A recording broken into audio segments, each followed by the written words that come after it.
Welcome to the Link Podcast. I'm Karen Hughes, and I'm the co-host of the podcast. Joining me here is Joel Hughes, our co-host, who will introduce our guest. Hello, I'm Joel. I wanted to introduce Peter Theobald. Peter and I have known each other for 31 years, long time, and have worked together in many capacities. Peter was one of the three that originally hired me into the Community Health Center, and as the CEO on that interview told me that I was the least offensive of the three candidates. So I haven't held it against Peter.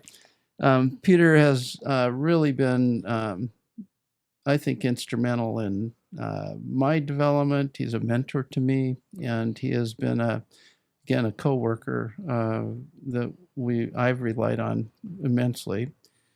And I'll let Peter say a little bit about himself, and we'll jump into the questions. Go ahead, Peter.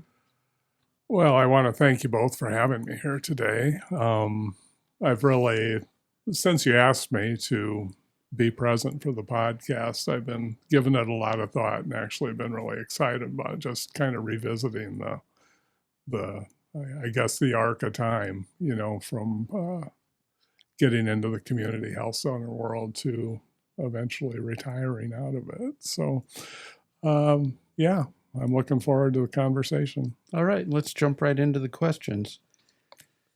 You have had a very interesting background. Why don't you give us a brief overview of your entry kind of into the state of Washington and your work until you became an employee of a community health center? Yeah, again, kind of contemplating this interview, I've had a week or so to engage in some serious life review to make sure I stay on point and stay with the real story. But I came to Washington in January of 1979, shortly after I graduated from the University of Iowa.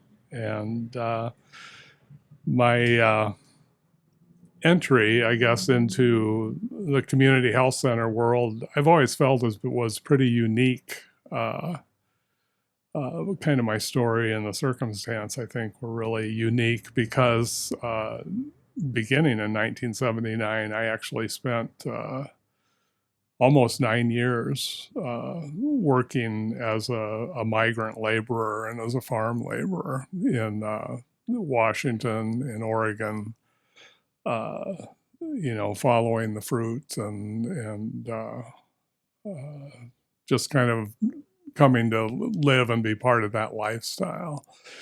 And consequently, it gave me some, I think, kind of unique perspective on migrant labor and how the healthcare system relates to the people that, was it Edgar R. Murrow who did the special with the people that put all the food on our table, for decades and decades and decades. And so it was definitely a unique and really rich, I think, experience for me. Mm-hmm. What was your role as working in the orchards? Well, it's I just to go back, a step or two, I graduated from the University of Iowa off semester in December of 1978, and I had spent 2.5 years there earning a degree in political science with the intent of going to law school somewhere, and I really didn't know where. When I got to graduation time, the one thing that I knew was that I was really tired of going to school, and I was really tired of most of the time I was in college. I was also working, pretty close to full time because I paid my way through college. As I went to college as I could afford to go to college. Did you get your debt forgiven? Oh.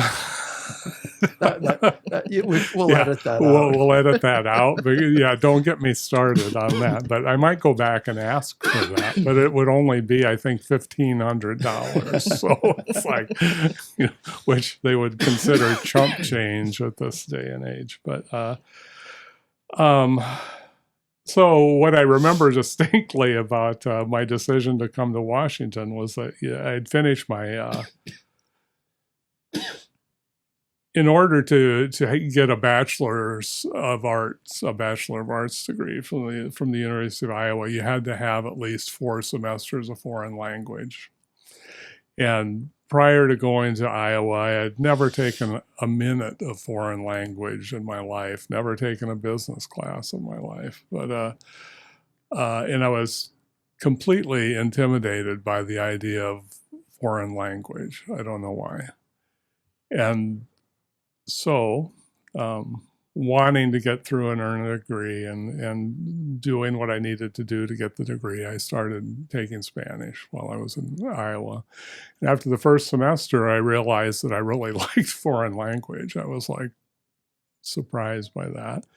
And my second semester there, I enrolled in the Russian department concurrently. So I was taking Spanish and Russian at the same time. And largely I enjoyed it a lot. And it was also like really easy A's for me, and I was hoping to get into law school. So the day I graduated from Iowa, in 1978, I called home and told my mom. I said, well, I did it. I got my bachelor's degree. And the first thing that came out of her mouth was, what are you going to do next? And I was like, whoa, you really had to do that to me, didn't you? And I part of me was like, well, I'm going to show you what I'm going to do next. And I packed up my stuff and I went to Washington. I got on a Greyhound bus with $82, a carton of cigarettes, and whatever I could carry with me. And I went to Bellingham, Washington, and stayed with a friend of mine that was going to college at Western Washington. And I'm sure you guys remember, but December of 1978, January 1979, that was kind of in the peak of the Carter recession, I think, which was, in my recollection, was a lot worse than what we just went through. Yeah. Because my experience was you couldn't get a job. You couldn't get a job waiting tables. You couldn't get a job sweeping floors. You couldn't get a job delivering newspapers. And my whole goal was to get a job, start putting away money for law school, figure out if I wanted to go to the University of Washington, maybe Seattle University, the University of Montana, someplace. Mm-hmm. But I couldn't find work anywhere. So around about the middle of February or so, some friends of mine who were kind of in the classic sense of the word beatniks, traveled through Bellingham from Guatemala, and they said, we're going to go over to the Okanagan and we're going to prune fruit trees, and we'll guarantee you if you come with us that by tomorrow night you'll have a place to sleep and you'll be working on getting your first paycheck in 5 days, and you'll have a job, and all this angst and anxiety that you're feeling will go away. And we went, and sure enough, that was on a Sunday afternoon, and on Monday morning, I was learning how to prune fruit trees. And that was my entry into working in the fruits in Okanagan County. At that point in time, were the workers mostly migrant Hispanic, or were they local people just working for some cash?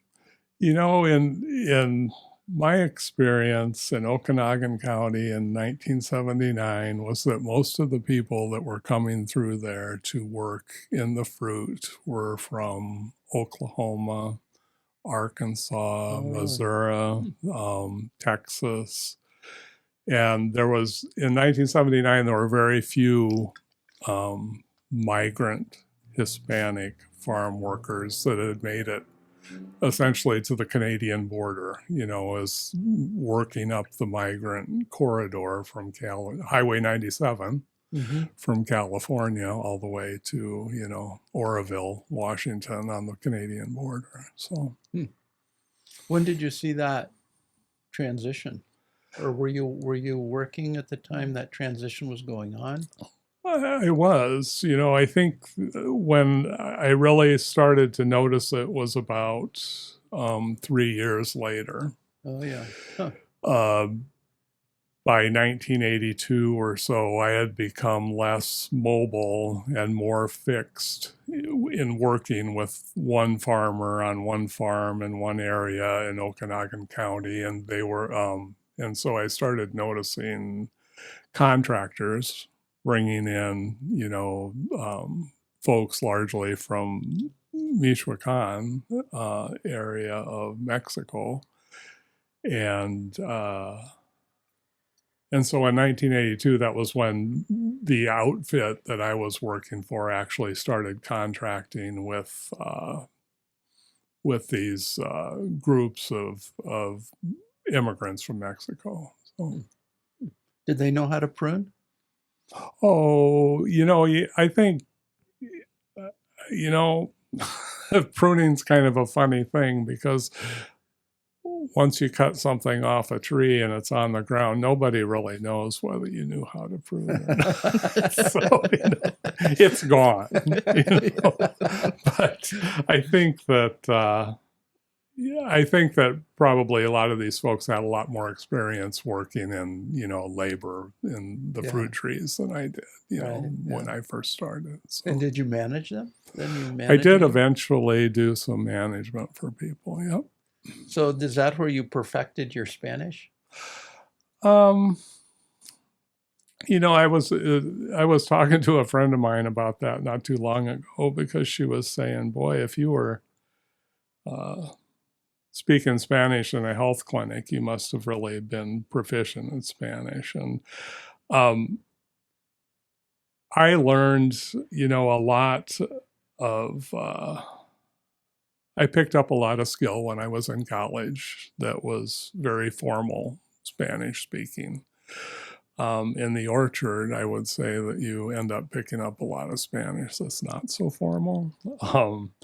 And I learned more about speaking, and using idioms and things that if you translated it literally, it wouldn't make any sense whatsoever, but it's, it's a thing. That's how you say this is, with an idiom. When I eventually started working in the medical clinic, and part of the reason I got my foot in the door in the medical clinic was that I had some background in Spanish. A lot of what I was doing in the medical clinic was translating written material from English to Spanish so that we could have signs, so that we could have information about the WIC program, so that we could have information about the services that the clinic offered, what it cost, all the locations, really simple stuff. And so as far as having the skill to really be able to translate with the proficiency needed to do, medical translation, I never did, and still don't have that kind of skill. But I remember specifically doing signs and brochures because at the time, that wasn't really a thing with the state of Washington or even the federal government so much as, give me 1,000 brochures in Spanish that tell about the WIC program. It was like, no, you couldn't really, maybe you could get that, but it'd take you 6 months or something to get it. The computers weren't really a thing then, Right. I did this stuff on a word processor, I think. And so I remember specifically I put, 6 or 7 paragraphs together about the WIC program, and I'd take them to the women that worked in the WIC program. And I remember them, Rosa Lopez and Sandra Miranda.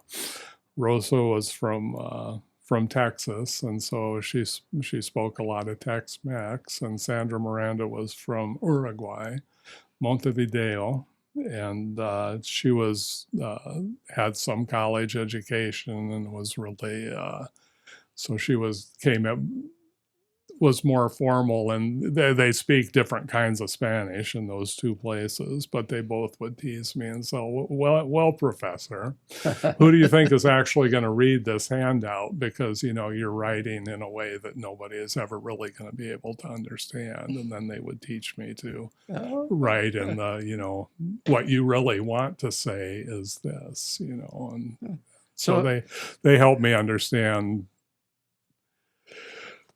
When you talk about Spanish in the Western United States, you're probably talking about, just without even thinking about it, you're probably talking about 100 different dialects, and then a lot of those people are also,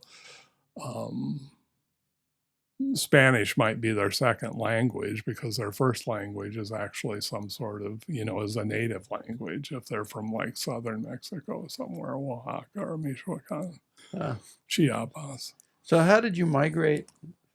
Speaking of migration, move from, good one. Pardon. How did you move from the orchards to the clinic? In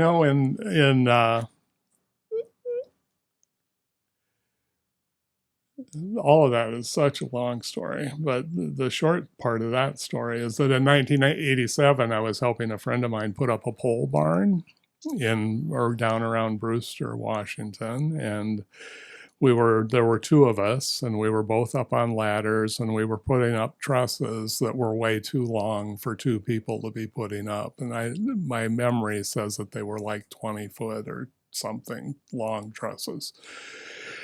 And I was up on that ladder, and the truss twisted one way and my back twisted the other way, and then I fell off the ladder and hit the ground. And the fall didn't hurt me, but what did hurt me was that I had hurt my back really bad. And I had spent the next few weeks laying on the floor of my house going, I'm going to have to rethink all this migrant labor sort of stuff, or the manual labor, working on the farm kind of stuff, because it just wasn't really viable for me. And so I started looking into, moved to Okanagan and enrolled at the community college, was thinking about possibly going through their RN program, but there was a really long waiting list. And I think there still is, 30 years later, there's still a really long waiting list to get. I'm probably still on the list, You're getting closer just to the about top. time. Yeah. I hear it's a good profession. But and so I took a couple classes that were prerequisites for getting into that program. But at the same time, there was a ad in the paper looking for somebody to do outreach, with farm workers, and needed some, ability to communicate in Spanish. And what year was that? That was in July of 1988. Okay. And then I started working for the Okanagan Farm Workers Clinic in August of 1980. I think August 1st of 1988. Huh. And how long were you at Farm Workers Clinic? I was there from 1988 through April of 2004, with the exception being in 1996, I went to Hood River and worked for La Clinica in Hood River for about a year. And near the end of that year, got caught up with in a coup attempt where the executive director there lost her job, and there was a scramble for power, which was not uncommon at the time. And then I kind of thought, it'd be a good time to get out of this place, and so I exited Stage Right. So I was there for almost, I think, a little shy of a year. Yeah, so you were working for the clinic, farm workers, for 15 years. Oh yeah, yeah. What were the different positions that you held at the farm workers clinic? Because you started as a outreach worker. I started an outreach worker, and then within about 45 minutes of starting that job, which is kind of true to community health centers, at least then, they said maybe you could also find some time to learn how to do some medical billing, because we've heard that we can bill for these services that we offer, but we really we aren't quite sure that we know how to do this, And so seriously, within August 1st, by September 1st, I had gone from working 20 hours a week to I was working over 40 hours a week, and I was working in medical billing. And then not long after I started on that, there was all of that and all of their accounting, all of the bookkeeping, all of the billing and accounts receivable was kept on paper when I started.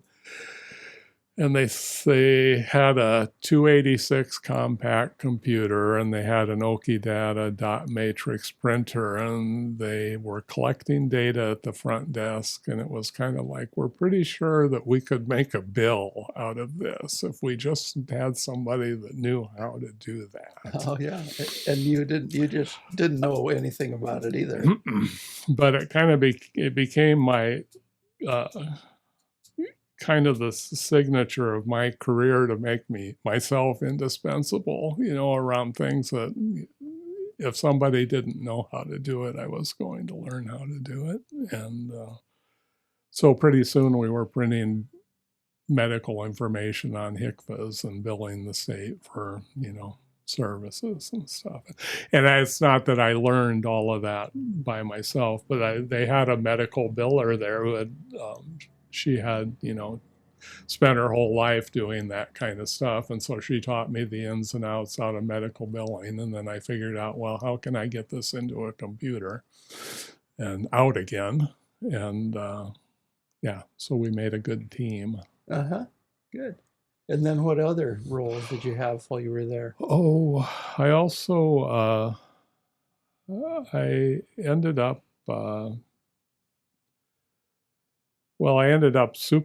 eventually the medical billing became a department, and we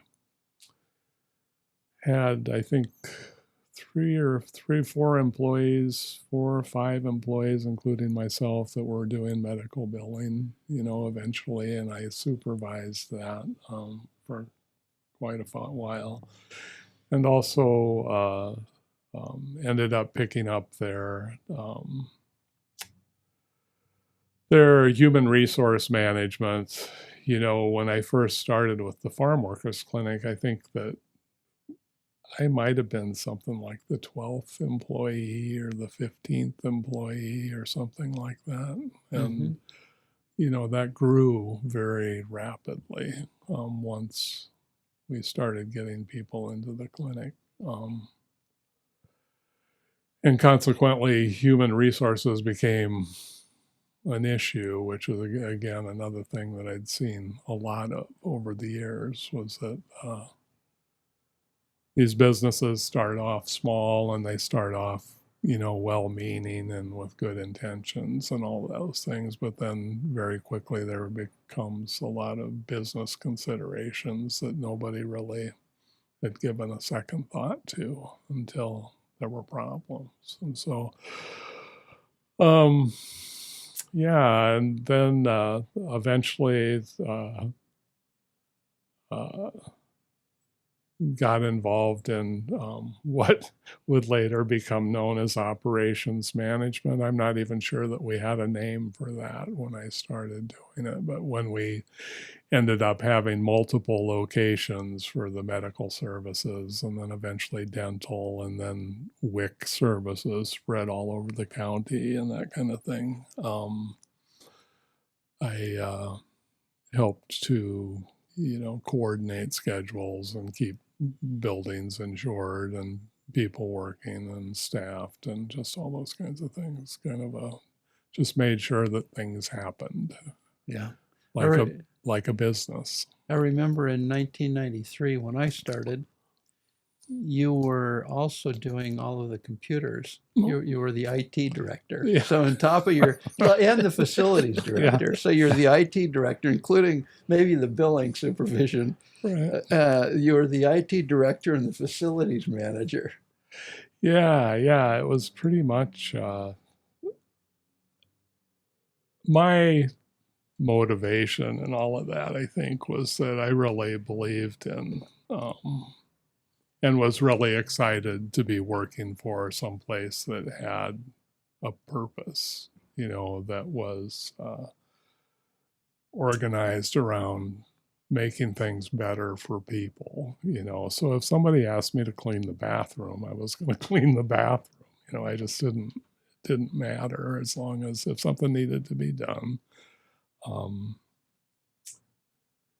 And some of that was altruistic and some of it was also selfish on my part because, like I said, I always wanted to be indispensable someplace, so it's like, well. That's a good lesson. Well, that's yeah. A really good lesson. It seemed to have served me pretty well. So if there was something to be learned, I would try my best to learn it. I kind of chuckle at the idea of being IT director because I can just barely turn Bluetooth on and off in my telephone now. But well, as I recall, you were way ahead of me when I started because you were installing.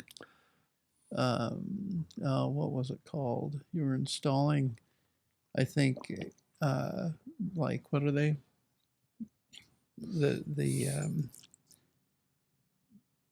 Oh man! Instead of working off of the computer, they were dumb terminals that were working off of the server at all the remote sites, and you were having to set all that up. And you went back to somewhere, New Jersey for training. Yeah. I remember. I remember coming in and thinking, "Boy, you've got just about everything going on here, Peter." I probably took over some of those roles when you started, so you didn't have to do so much. Well, it is interesting. I just have to put a plug in for Community Link core values because I think about curiosity is the big one for us and also solution focused. And I just hear so much of that in with you having been a partner at Community Link and just how the roots of that are so far back. Yeah, and I think that, thinking again kind of about the arc of time with me, I would say first that I left Iowa on a dead run, not because out of necessity, but because of out of want of, curiosity, what else is out there. But I think that, I can go back to my primary school education and they really hammered into us, these things you're learning, you're going to use for somebody else someday. And so to be able to go into a place which was kind of like a test tube, Community Link, as well as the Okanagan Farm Workers Clinic, where there was just all this opportunity to do these different things. But in the end, it was all for these people that,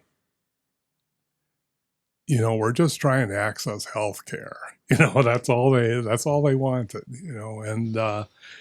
and the thing for me that was really unique was that, well, I know exactly what that was like, because I was, when I was working on the farm, I knew what it was like to be turned away at the front desk if I didn't have a fistful of money, or turned away because I didn't have a health insurance card, or to have my kids turned away because I couldn't say, I'm going to pay this bill for them up front. It's like, and that happened to be not once or not twice or not 3 times, but a multitude of times of going into a clinic in, Brewster, Washington, or Mount Vernon, Washington. When I did, my wife and I actually did some farm work when we were over. She worked in the tulip fields in Mount Vernon, and I worked on an oyster scow out in Sammamish Bay, and we didn't have an health insurance.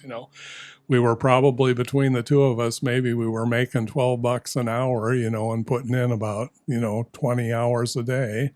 3 kids, and one of them gets sick, and you go to the clinic, and I remember this so well that I'm sorry, we don't serve people like you, and at the time I remember standing at the desk going, so they don't serve hippies. And then when I walked out the door, I realized, oh no, they don't serve people that don't have money. It doesn't have anything to do with how long your hair is or the clothes you're wearing or if you smell bad from working on the oyster scow. It's about, it's about health insurance and about, the means to pay, and we don't serve you. And that was actually the very first time in Mount Vernon, Washington, that I was introduced to community health centers because my youngest son had a kidney infection and they would not see him at this private clinic, but they sent us down the road to CMAR. And CMAR took care of him, and CMAR billed me according to my ability to pay, and CMAR referred him out to a specialist and took care of that. And, that was my real introduction to, there's something out here for these folks that are putting the food on our tables on a daily basis, So I don't know how I got off on that tangent exactly. That's a really good story. Yeah. There's more where that came from. We're just getting started. Yeah. Tell us the difference between a community health center and a migrant health center. Without, there's a lot there. But. Right. Well, I think, kind of from the, what I noticed in my experience, I think that the migrant health centers that I was fortunate enough to either be a patient of or to work for, was that I think that a lot of those were really, grown out of an effort to organize community around a need. That's really, if you go to, in Los Angeles, we worked for and now the name escapes me, Oscar Romero, which was a health center that was organized largely around a Salvadorian population. And most of all of the migrant health centers that I ever touched on, those really grew out of this desire and this effort of people in the community to organize around this need to take care of this specific population. And it's kind of, because it's ethnic and it's really rich in kind of that blood heritage of who the people are that we're taking care of, I think it's really easy to kind of recognize and to kind of marry up with that and feel, some really strong ties about that. Community health centers do the same thing, but they're organized more around poverty, which is less of this kind of blood we're brothers, we're family, we're united in this thing because we all came from the same place, and I think community health centers, it's the same conceptually, but I think that poverty is a little more abstract. And so when I think about it, or when I try to talk to somebody about that, I think it's a little bit harder to identify because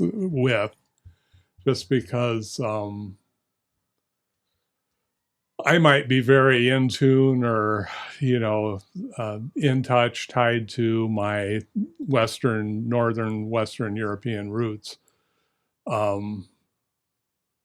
And I might really identify that, but it's harder, I think, for people to get organized just around kind of this abstract notion of, well, it's poverty. We're doing this because of poverty. So I don't know if that makes any sense or not. Oh, yeah, it makes a lot of sense. I remember talking when I worked in Spokane to the CEO about the migrant population up in Okanagan and how their family would come in for a visit, and they were always very well dressed and, very familial, community organized or related. And then I came to Spokane, and I remember telling the CEO, boy, this is really dysfunctional. We got all these people coming in here, and feels like there's no community. And I think that's what you're saying, is that there is a population kind of bound together, which relates very closely to the migrant population, whereas poverty is kind of this general brush. Well, yeah, I think that's a good point. Or I like the way you sum that up. I think just anecdotally, when I would travel in my days as an executive director, or in the days that I worked with Community Link, when I would go into a migrant health center in Yakima, in Pasco, in Othello, in Okanagan, any place where they're organized around those really strong ethnic and cultural bonds, it's like you can feel it. Yeah. It's like, we're family here. And that's a good point. And it was always like just a really rich experience. I always left those places feeling like I was a kind of a bigger human being, because I'd experienced that, and it was like so cool. Yeah, that's neat. So what are some of the different services that you've seen in migrant or community health centers? The saying is, if you've seen one community health center, you've seen one community health center. What does that mean? Yeah, I think that the services usually grow out of whatever needs have been identified in any given community. And I was thinking about that this morning, and just I talked about working for La Clinica in Pasco, Washington, and they had a huge, in addition to their medical program and their dental program and a enormous behavioral health program, they also did housing. And not just rental assistance. Let's, help somebody get into a rental down the street so they have a roof over their head. But they were actually building neighborhoods, and putting people into houses and helping them, get a mortgage and become homeowners, people that maybe came to this country thinking that they didn't have any idea maybe what the American dream was going to look like. And they ended up, being able to own a house, which is how good is that? Yeah. But I think on a smaller scale too, I've seen a lot of places that food banks and clothing banks and WIC, you mentioned nutritional, WIC. Nutritional support through the WIC program or through something like First Steps, the prenatal care, that sort of thing. So it's outreach, different facets of outreach. Yeah, and helping people connect to services that may fall outside the scope of the health center, so strong referral networks and such. This is kind of more on the business side, but have you seen a lot of organizations, community health centers, that have big fundraising programs, or is that not very common in community health? I, personally didn't have a lot of experience or firsthand knowledge of, companies that had big fundraising arms. Maybe the closest that I came to that might be the community health care in Tacoma, did a fair amount of interacting with the community and fundraising efforts to have a, different revenue stream, coming in. But I think that and you know this as well or better than I do, but the years from 1990 to 2010 or even to the present, were just years of such intense growth and such change in the fundamental program and the rules and the reimbursement structures and just all those kind of things involved in the business of running a health center. I'm not sure how much time people really had to fundraising by itself. I've always heard is like an intense, or it's a very labor intensive effort. It's like it doesn't just happen by itself. And so when health centers in the 1990s were really pushed to, you're going to become a business. You're not just a charitable nonprofit. You're going to become a business now. And when you have to focus on really making that happen, maybe the fundraising arm of that is like more of an afterthought, because the return on the effort might not be that good. Right. I don't know. Yeah, it is a very complicated business. I worked in public accounting, and probably of all my experiences, this is one of the more complicated businesses. You came in to this environment with more of a direct service, program-related outreach side, and it sounds like you've at least partly answered this question, because you made yourself indispensable in a grassroots agency. The business components are probably lacking, so you learn those. But how did you gain a kind of a grasp of the business complexities in community health centers, in addition to the program side of it? Well, I think that a lot of what I understand about the systems and the business side of community health centers, I learned from you. That's really there's no other answer to that. I went a number of years with, the Okanagan Farm Workers Clinic, which later became Family Health Centers, much to my chagrin. Why would you ever change a perfectly good name like that? I have no idea. To something that's generic. Yeah, generic. That's a funny thing. They changed it so it's more attractive, and it became so generic. It's like everybody else has the same name. Medical clinic. I spent many years there just trying to make sure that the wheels stayed on the bus, and just basically understanding, we need to have money coming in the door. We need to manage these aspects of the grant. We need to do all these things. But I never really pushed myself to kind of get to that higher level of, the complexity of the business. And in 1999, when the executive director left Family Health Centers, the board spent about a year recruiting, but also kind of encouraging me to apply for that position. And I resisted. I mean, I dug my heels in because I knew I wasn't really ready for that. There's for reasons beyond the complexity of the business, but also I think reasons related to leadership and ability to communicate and all these different things that help to move a business along.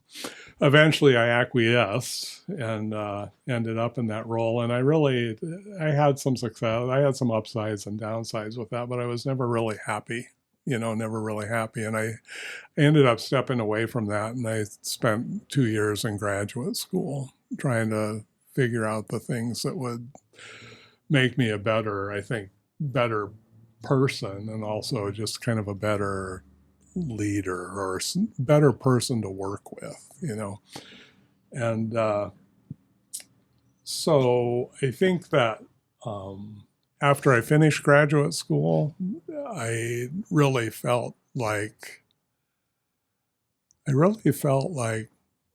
kind of this renewed sense of, I think I could learn just about anything if I wanted. I should have been a brain surgeon, you know.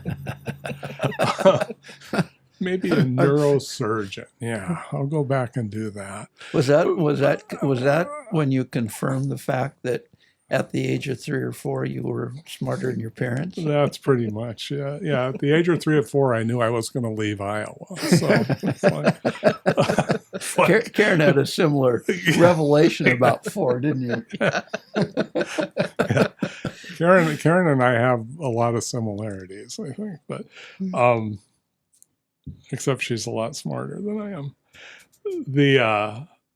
Well, I will say at this point, apparently you're both smarter than I am, because that thought never dawned on me.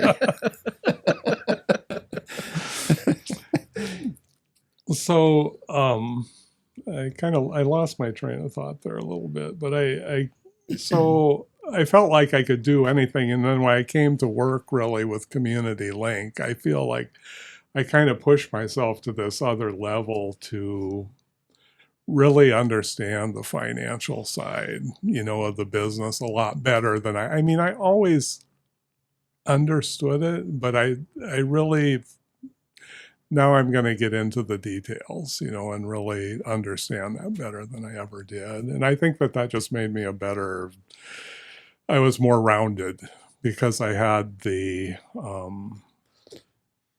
I feel like I always had the heart for the program, you know, maybe more so than a lot of people just because of the trajectory of my life. But technically, you know, I had gaps, you know, a lot of gaps. And I think in order to, you know, push agencies kind of to this other level, I had to push myself to another level first to be able to talk the talk, you know, and I mean, I'm kind of, you know, in a silly way, it's like one of my things that I'm most proud of about myself is that how much I've learned about accounting, you know, and finance just by kind of observation and forcing myself to push my way through things and, you know, follow the trail through the end and stuff, you know. I never took a bookkeeping class in my life. That must have been about 4 or 5 years after maybe you started at Community Link. I remember you came to me and said,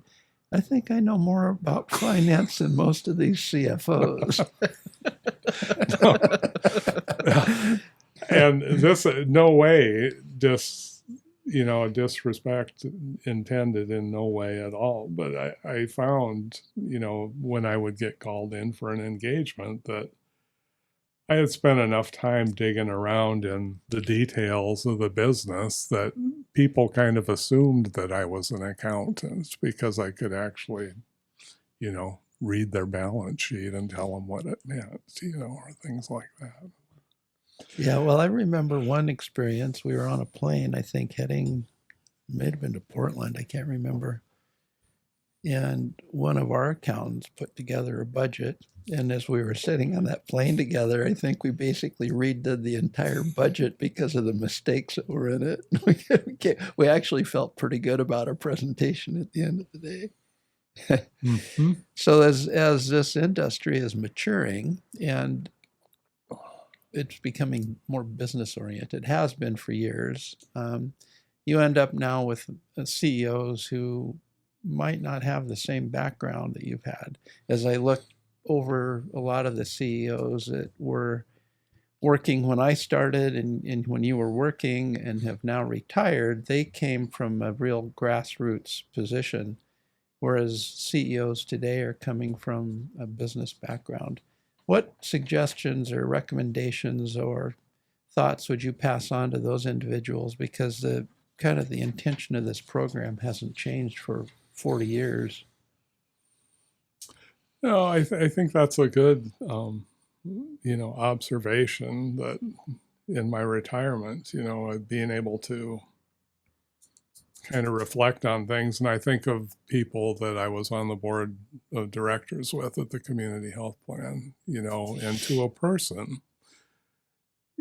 those people were community organizers, and it was kind of like they were community organizers first and they were business people second. And if they weren't good business people, they were smart enough to surround themselves with really good business people, and that's the thing that you have to love about health centers, I think. And I don't worry about that because I don't get anywhere worrying about things anymore. But I wonder, frequently just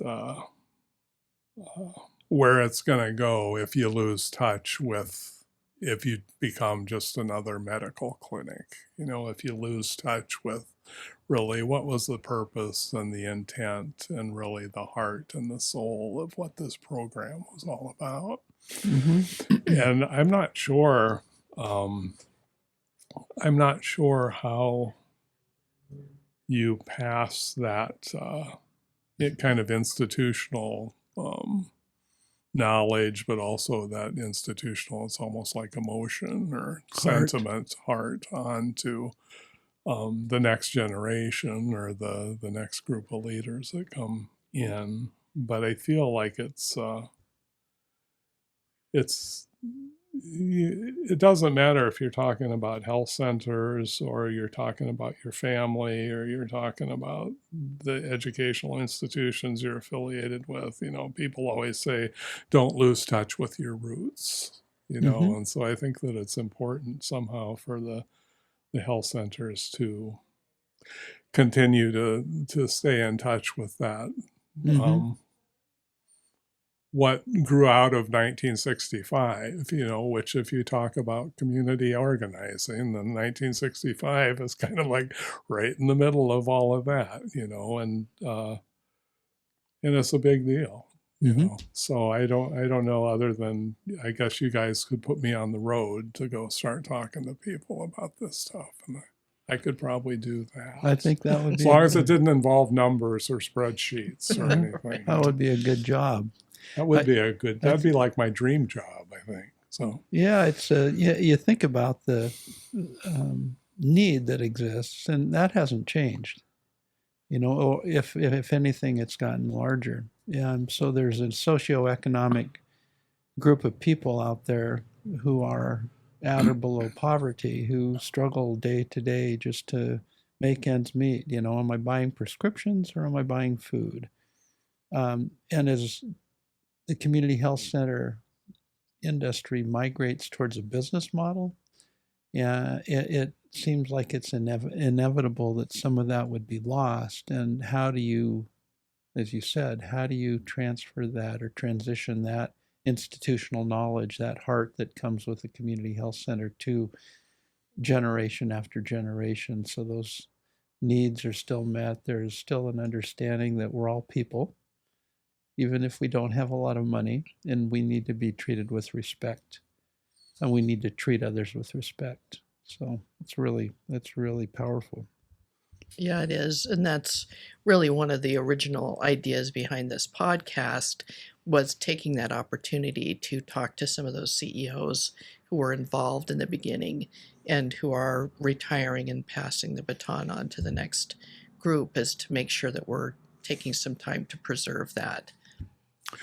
No, I think that's a great idea, because I'll tell you, I've wondered about it since I've pushed away from the desk. I've thought about it more than once, but I will. And just thinking about it now as we're chatting here, it's I think that those migrant health centers, which again, part of their identity, I think, is maintaining those ties to their roots. And I think that it'll be less of a problem in those institutions than it is in some other places where, it's a community health center that's sprouted up in the middle of the northwest side of Chicago or something. Mm-hmm. Mm-hmm. So you're a very talented, intelligent, creative individual, and you spent many years in this niche, basically your whole career. You've had a lot of broad exposure to different agencies, to the complexities of the system.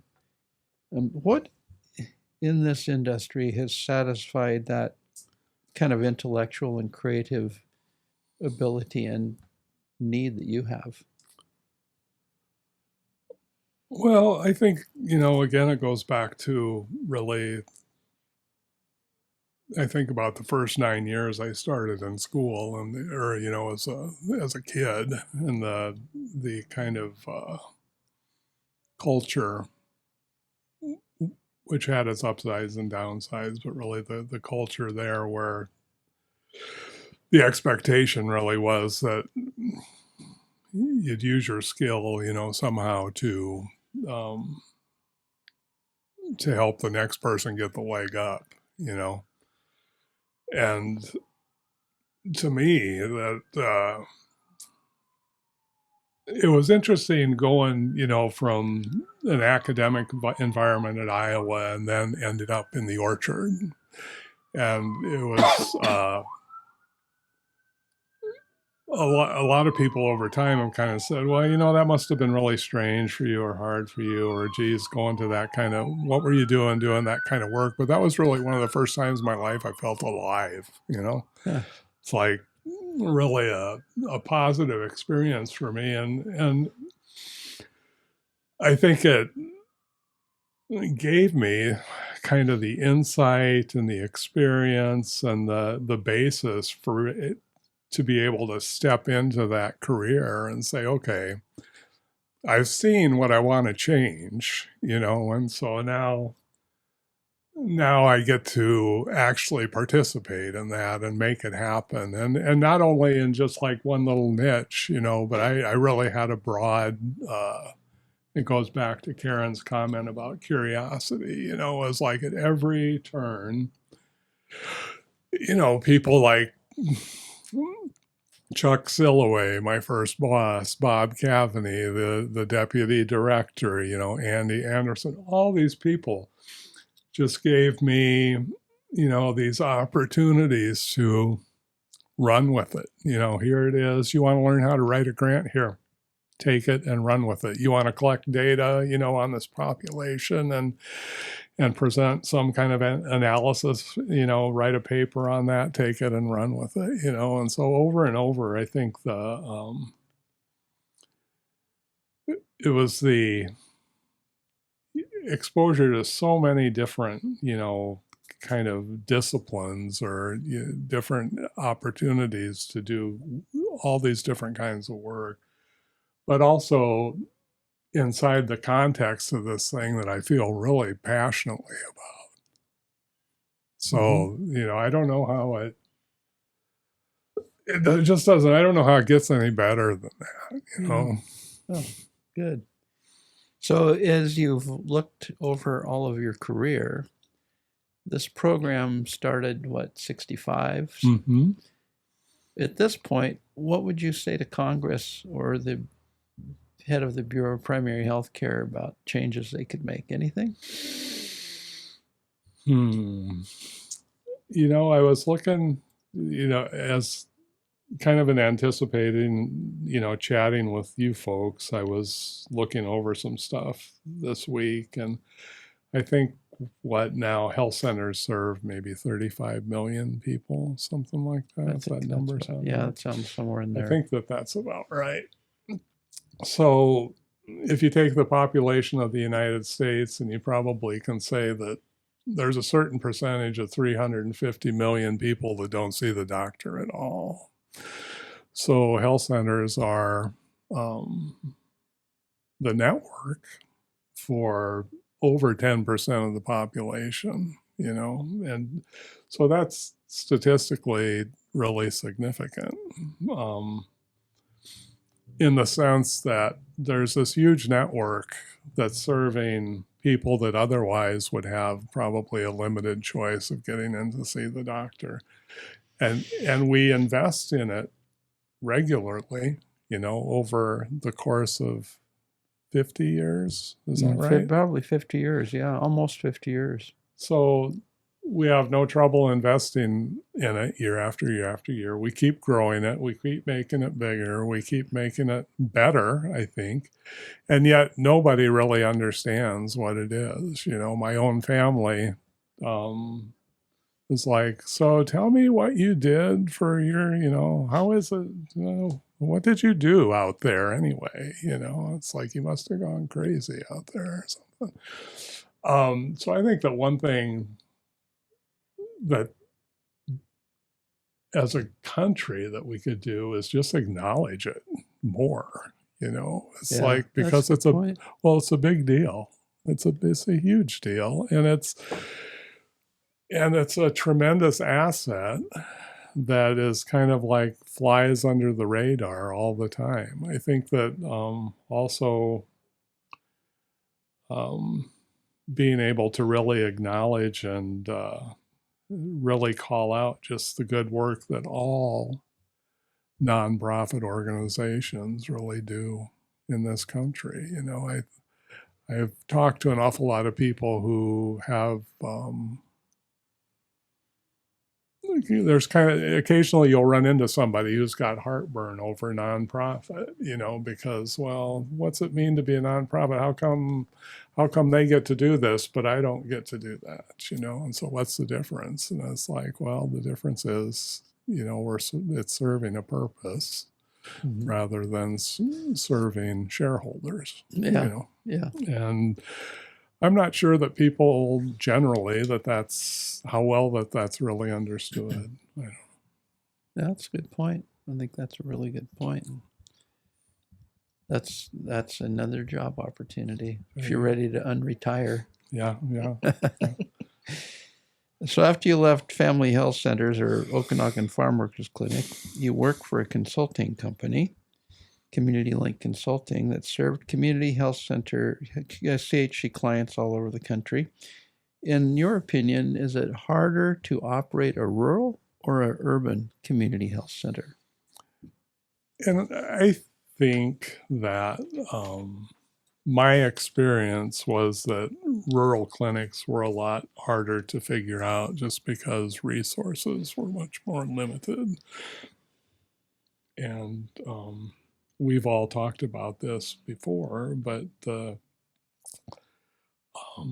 particularly back in, the late 80s and 90s, up until the time I started graduate school in 25, it was really hard to recruit and retain physicians to work in a rural area because the demands on their time is so much greater than in a working, say, in Seattle. And the demands, what that looked like is that in a rural area, our expectation was, well, you're going to take, if you're lucky, you're going to provide call at the hospital for OB, high-risk OB, regular hospital care, 1 in every 3 days over the next year. You're going to provide 24-hour call. And, incidentally, we also want you to come into the clinic and work 4 days a week and be, running patients through there like you're a dynamo, and then you go to Chicago or Seattle or name that city, and maybe the doctors are working in the clinic 4 days a week, but there's hospitalists that are taking hospital call, and there's OBGYNs who are taking, OB call, and they're doing the cesarean sections and managing the high-risk OB and those kind of things. So if the physician is your number one resource, it's a lot harder to keep that resource in Okanagan County or Hot Coffee, New Mexico, or wherever you might be out in the rural area versus in Seattle, in Chicago, in whatever that city might be. And the other aspect of that, and some of our mentors always brought this up, is that when you're recruiting a physician to work for you in that practice, you're not just recruiting the physician, but you're recruiting the spouse, husband or wife. You're recruiting the children who are going to go to school in that school district, and And to, and the rural areas just aren't always that attractive to people that want a lot of options and alternatives and opportunities. And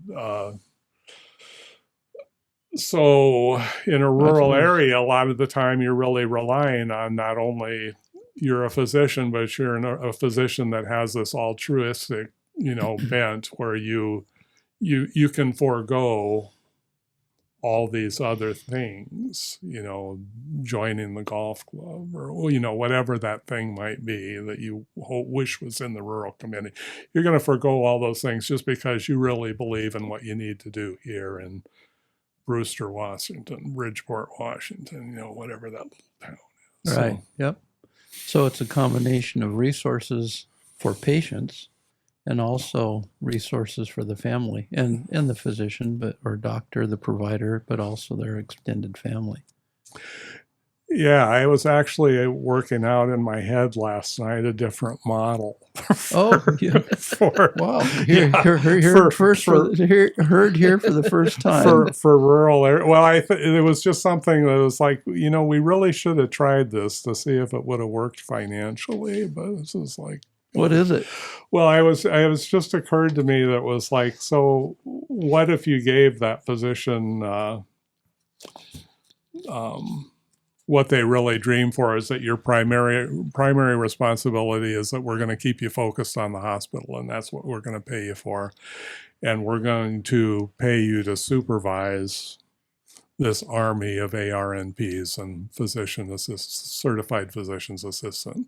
So the people that you have working in the clinic are actually 80% of that time and effort is being provided by mid-levels, which are, compensated at a different level. And your physician is spending more time at the hospital, but you're still getting value out of that. And I just wondered, so could you work that all out financially so that actually would work, That's good. I think it probably would. I think it would too. I mean, it's got to be better than recruiting for the same position over and over and over again over the period of 5 or 10 years. Yeah. I've recruited this physician 10 times now. So, yeah, it seems like the need for providers, regardless of their certification, is growing, which, it's something that the country at the state level or at the federal level needs to address. Because I don't know if you continue to shorten or reduce the numbers that we're seeing reduced by retirement, et cetera, you're never going to get caught up with that.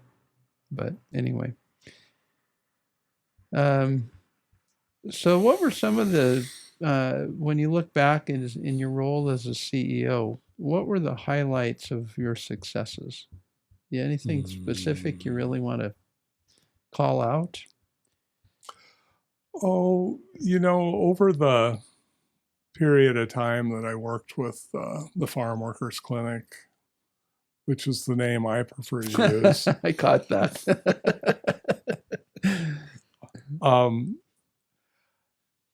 No matter what capacity I was in while I was working at that clinic, I was really proud of the growth that we were able to promote there, because I recall when I started there, and I actually, we should acknowledge right now that Karen's mom actually typed out that first grant that was ever submitted at the Okanagan Farm Workers Clinic. But I remember working with Karen's mom, and I remember this number of 656 users, stuck in my head, that was like, we got to get more users than this,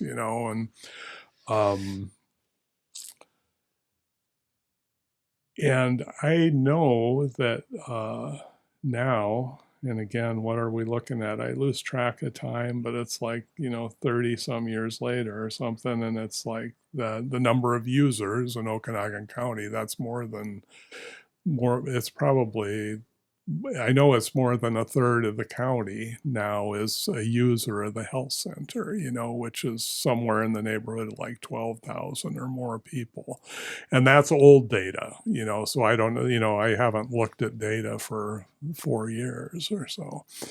So just to be able to, despite the resistance and despite people's, being a little bit worried about this new nonprofit that's coming into this gigantic service area, and despite people's worries about, government money being used to provide healthcare, all those things, they have one of the nicest facilities in the county.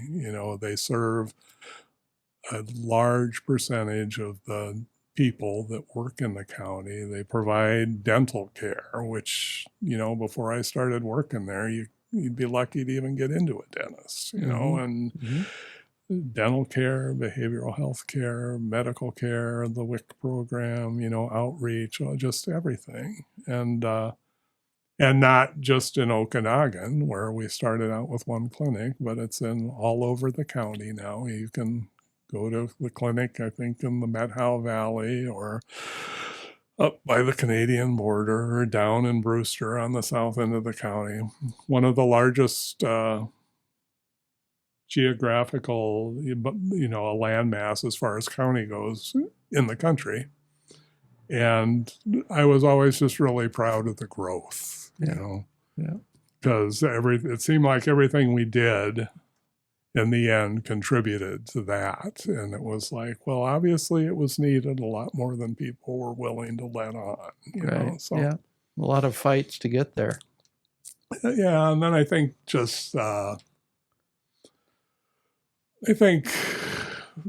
far as, other successes or whatever, is just that I just always felt really good about the people I worked with there, from the 11 other people that were in the room when I first started, to I looked at some numbers this week, and I think that they're in the neighborhood at 300 employees or something now. It's huge. Yeah. So, but my experiences there, is just love the people that we served, Yeah. Yeah. What are the challenges that you'd point out? What's that now? What are the challenges? Oh, what are the challenges? Yeah. Well, when you were in your role, you mentioned recruiting. That that obviously, after from what you've said, that was a challenge. But what other challenges? Well, I think when I think about challenges, it's hard for me not to look at them kind of personally, I guess. And I knew prior to getting into the executive director's role that I probably was going to be learning on the job in a lot of aspects. And so that was a challenge for me. And I think it kind of, I can't think of the word, but it kind of translates over to a board of directors as well, is that there's a tendency in the health center to maybe undermanage. And so the board of directors might be likely to give to hire somebody to be the executive director just because they really like that person, or just because they're easy to work with, or just because they've had good experience with on some level, but maybe they don't have the full skill set that you need to, keep the plane in the air, And so I think that kind of lack of, especially in a rural area, I think kind of that lack of expertise at the board level, where you're not using kind of all your critical thinking facilities there to make a decision about who do we want to lead this organization. We're going to go with who we're comfortable with leading this organization. And I think that was kind of what I hesitate to say happened to me, but it's like That was kind of my experience, was that, people were comfortable working with me, even though I probably wasn't the best candidate at the time.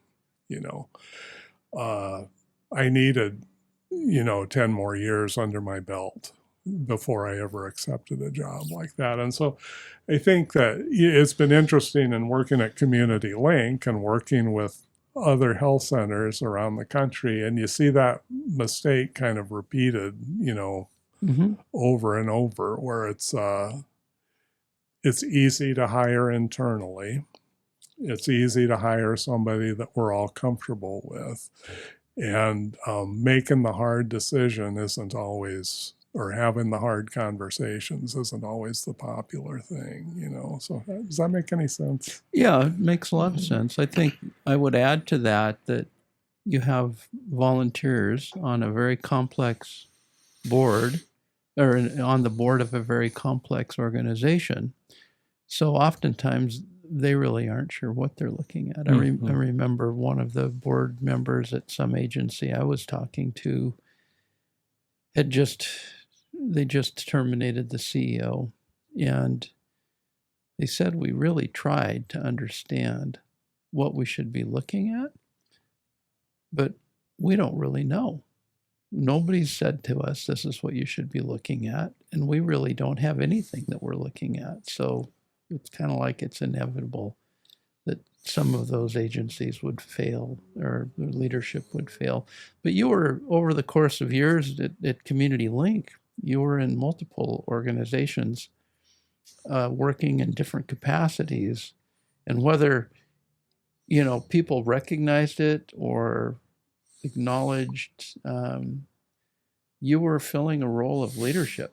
You were the person with the knowledge. You were the person, with how the understanding of the complexity of the environment. You've always been a good listener and willing to take the necessary steps to be successful. How would you define leadership? Well, I appreciate that. I think that was really a lot of why I stepped away, was that I recognized that there were some things I needed. And I think that one of the, top attributes for me when it comes to leadership is being willing and also able to have hard conversations with people.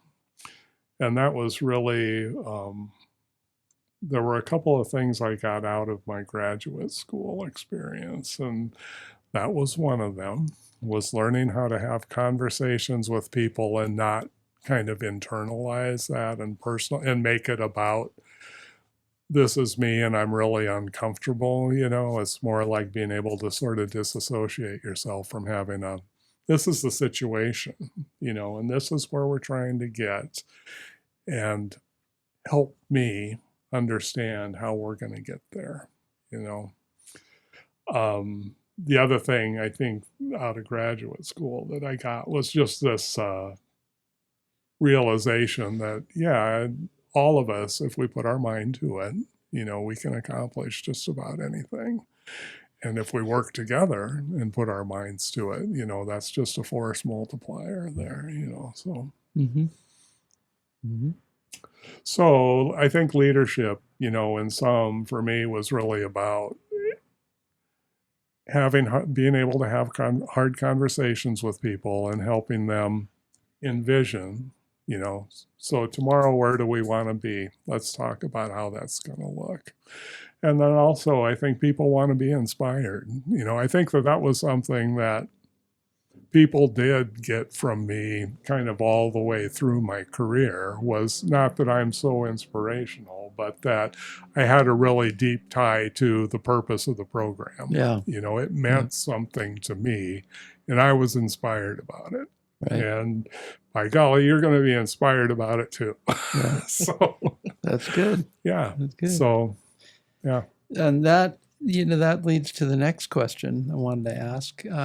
When you're working directly with a patient population, you get to see those patients that are being affected by the care that they receive. Administratively, that's not always the case. As I've worked, I think a lot of the administration loses sight of the fact that they're there helping a population that otherwise wouldn't have access. But I think that's a real benefit for people that actually feel that impact from the care they receive. How would you encourage administrators who are not directly working with the population that what they're doing is affecting many, many people, 35 million people, basically? Well, I think you have to get out and kiss the babies. I think that every health center does outreach, and it's funny, my refrigerator at home is covered with pictures of grandkids, a good number of them whose names I can't remember, but 15 or so, I don't know.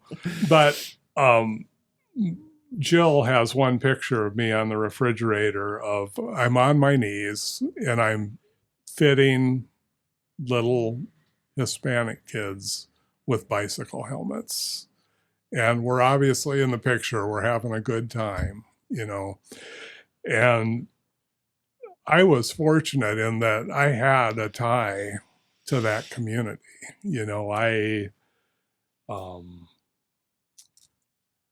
I spent years working in that community. I spoke some of I made an effort to speak the language of that community. I spent a few summers building fence with a bunch of outlaw guys up in the hills, just getting to know what's it like to grow up in Mexico, and that really translated to kind of my service of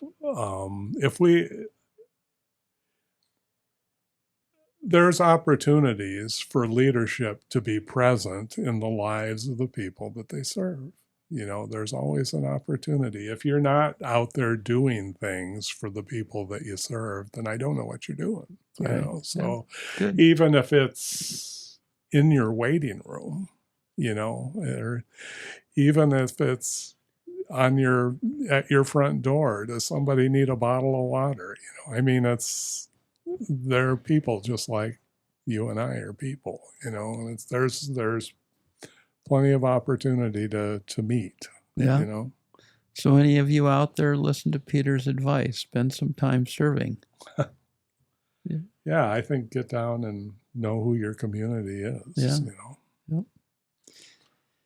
Good. So the 51%, the Bureau of Primary Health Care in this program requires 51% of the board of directors to be users of the patients. Board of directors are all volunteers. It's a very complicated program. Can you talk just a little bit about your experience working with the boards, suggestions, advice, struggles, things that you have observed that might help out another community health center? Yeah, I think usually people that you find on the board are people that do want to help, and they want to be present for what's going on. I think that while I don't know exactly how a person would do this, there's just about probably a college curriculum that could go into orienting new board members to a business. And I know that in practice over the years, I made some efforts, attempts, maybe wholehearted, maybe half-hearted, whatever, to train and orient people to be on the board of directors. But I think in retrospect, thinking about it and just thinking how hard it was for me to learn the business, picture somebody where this is my third favorite language, and no, I've never been to college or, not that that's a trump card by any means, but I think that and you talk about things that the Bureau could do, and I guess, on some level this is done, but I think that locally, in your health center, in your community, whatever, that people could really use a more intensive educational experience about what does it mean to be a nonprofit. I mean, I think that you could go to just about any board and ask that question, and I guarantee you there's people that couldn't answer it, should be able to answer that question. And then not to mention all the complexities of, so how does this ship run? What do you use for the basis of your decisions? It's like, how much thought have you given the mission statement? I think that, there's, from the Bureau, it seems that there's a lot of form that's expected. You're expected to engage in strategic planning. You're expected to engage in board training. These show us that you checked off the box, that you did these things. But personally, from experience, I know what the substance of all of that really looks like, and it could be a lot better than what it is. It could be that educational experience to what's it take to be a board member. That could be a really intensive, that could be like a quarter's worth of college course, 1 night a week for, 3 hours over the course of 12 weeks or something. And you might be getting a good start by that time. So, that's like expectations management. I think nonprofits have board members who expect this is going to be a couple hours a month, maybe. And what you're saying is we got a college curriculum that we're going to be teaching you, and that becomes expectations management. Well, I didn't commit to this. So rather than committing to success, they get by on 2 hours. And it, in this industry, and I think in most nonprofits, 2 hours just isn't enough to get it done, unless you come with a really rich background. No, I think that if you take any one of the three of us and take a very narrow slice of what we know about running a health center, finance or programs or human resources, if there was an avenue, you could earn a PhD, because there's enough work to be done to write, to write a thesis about some tiny slice of health center management, but so to expect somebody who, again, doesn't really speak the language, maybe has equal or maybe less, maybe more. Education's different, comes from a different cultural experience. But we expect you to understand all of this and also, take fiduciary responsibility for this business. It's like, it's kind of a tough. That's a large expectation. You have, speaking of strategic planning, you have done a lot of strategic planning with clinics. Has that been fruitful? One of the experiences that I wish he was here right now because I'd love to thank him for it, but Andy Anderson took me to some Community Health Plan of Washington board meetings when they were first getting that thing off the ground. And he let me sit in the bleachers and watch, and they hired a facilitator by the name of Steve Foreman from Seattle, who is like just unbelievably good, it was like going and watching the Celtics play basketball or something, because what the Community Health Plan Washington board was like, personalities.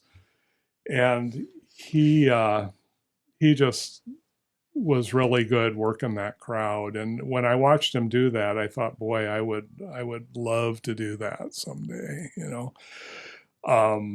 So you fast forward to graduate school, and I actually took a couple classes in group facilitation and stuff like that, and it helped me gain a few skills. But the thing that I've noticed kind of in the health center, venue again, is that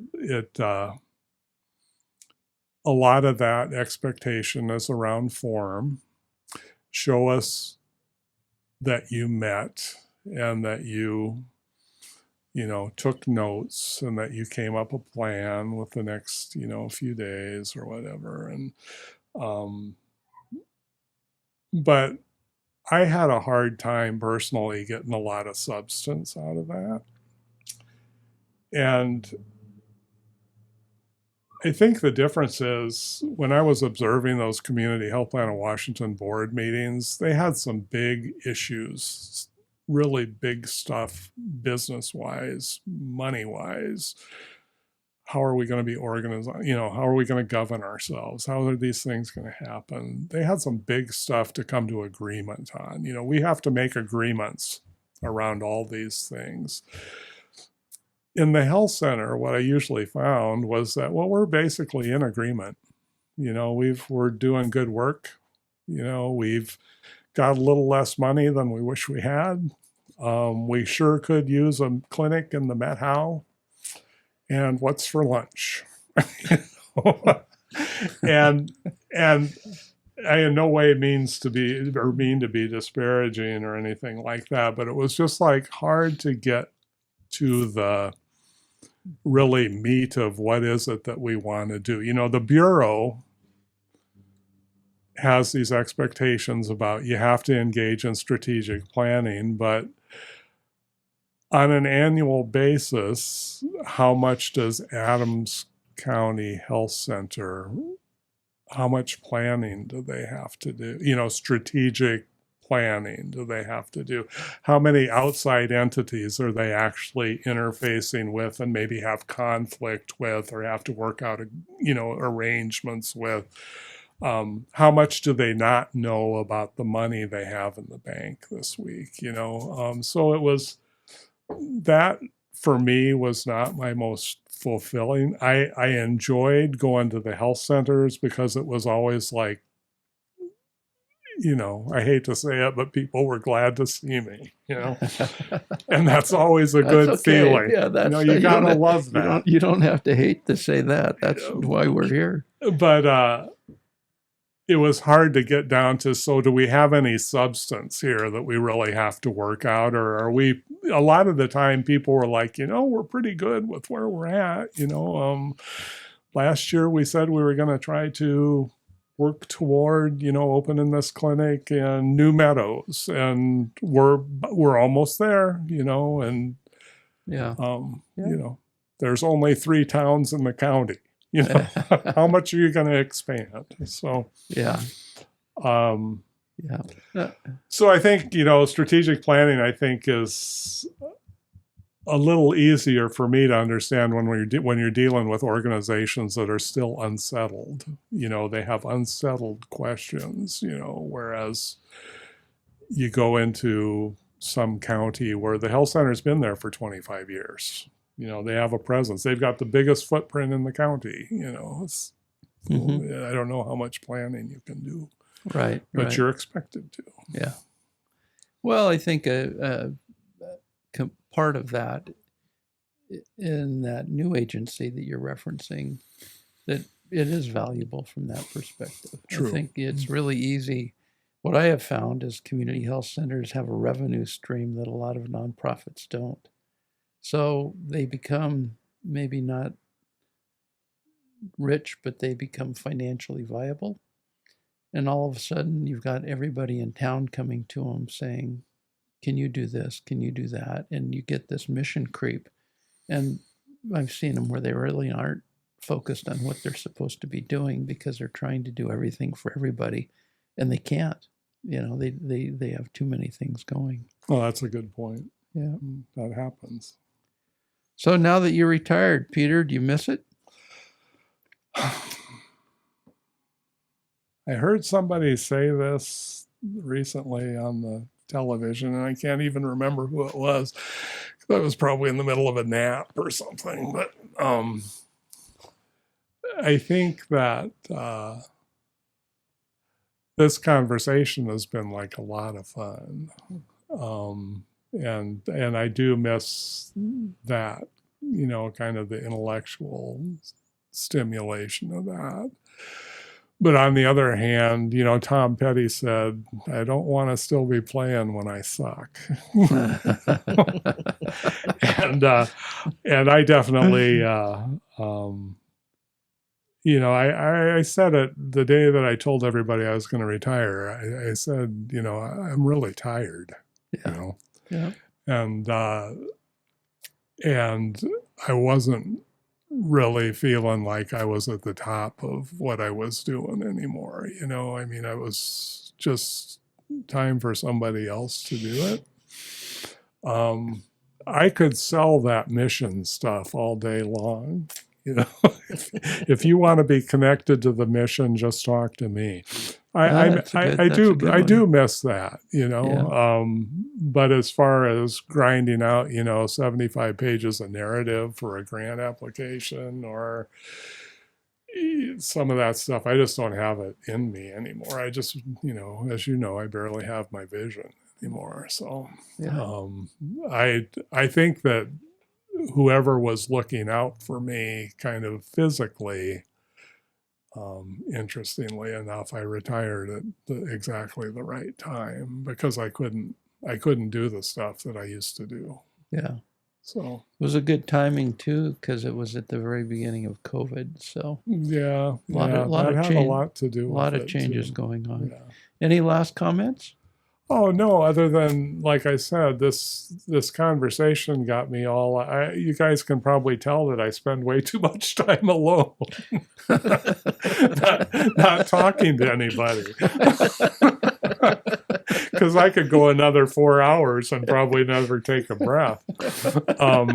You did a good job. No, I really enjoyed the conversation, and I really enjoyed, when you asked me to do this, I, kind of sat down at my computer and started kind of making notes and looking through my stuff and, thinking back on things, using some questions as a guidance. And so it was really fun. Oh, it was good. really fun. And obviously I hope I convey that I love the work, Yep.